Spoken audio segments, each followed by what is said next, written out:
திருவல்லிக்கேணி பெண் பிள்ளை ரகசியம் 33ஆம் ரகசியம். கைதூக்கிக் காட்டினேனோ எம்பாரைப் போலே.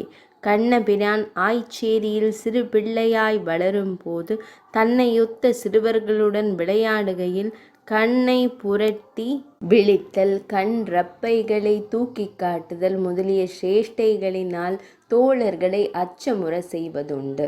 கண்ணை புரட்டி விழித்து களகண்டு செய்யும் பிரானே பெரியாழ்வார் திருமொழி என்பதற்கு அருகே நின்றவர்கள் முகத்திலே அப்பூச்சி என்று கண்ணிமையை அகவாய் புறவாயாக புரட்டி விழித்து இப்படி தீம்பு செய்யும் சுதந்திரனானவனே என்று வியாக்கியானம் காணலாம். திருவரங்கத்தில் அரையர் பெருமாள் திருமுன்பே பாசுரங்களைப் பாடி அபிநயமும் காட்டுவது வழக்கம். ஒரு சமயம் உஞ்ச பிள்ளை என்னும் அரையர் பாடா நிற்க பெரியாழ்வார் திருமொழியிலிருந்து மெச்சூது சங்கம் என்ற பாசுரத்தில் அத்தூதன் அப்பூச்சி காட்டுகிறான் அம்மனே என்று அவ்விடத்தில் அத்தூதன் என்று பெருமாளை காட்டுவது அப்பூச்சி என்று கண்ணை புரட்டி விழிப்பதுமாய் அபிநயிக்க உடையவர் பின்னே சேவித்து எழுந்தருளி இருந்த எம்பார் தமது திருக்கைகளை தூக்கி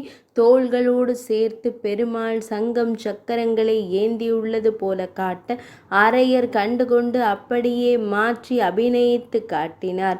இம்மாற்றத்திற்கு காரணம் என்ன என ஆராய்ந்த உடையவர் திரும்பி பார்த்து, கோவிந்த பெருமாளே இருந்தீரோ என்று உகந்து திருவாய் மலர்ந்தருளினாராம். எம்பாரின் சுவைப்பட பொருள் காணும் திறனை மெச்சியபடி இது. எளிமையே உருவான கண்ணன் திருவாழி திருச்சங்கை காட்டி தன் பரத்வத்தை அவ்வப்போது வெளியிட்டு தோழர்களை அச்சமுறுத்துவானாம். இது எம்பார் திருவுள்ளம் கண்ட உண்மை. இப்படி இன்சுவைப்பட அருளிச் செயல்களுக்கு பொருள் எம்பாரைப் போல காண வல்லாருண்டோ என்று அம்மையார் கேட்கிறார். 33ஆம் ரகசியம் நிறைவடைந்தது.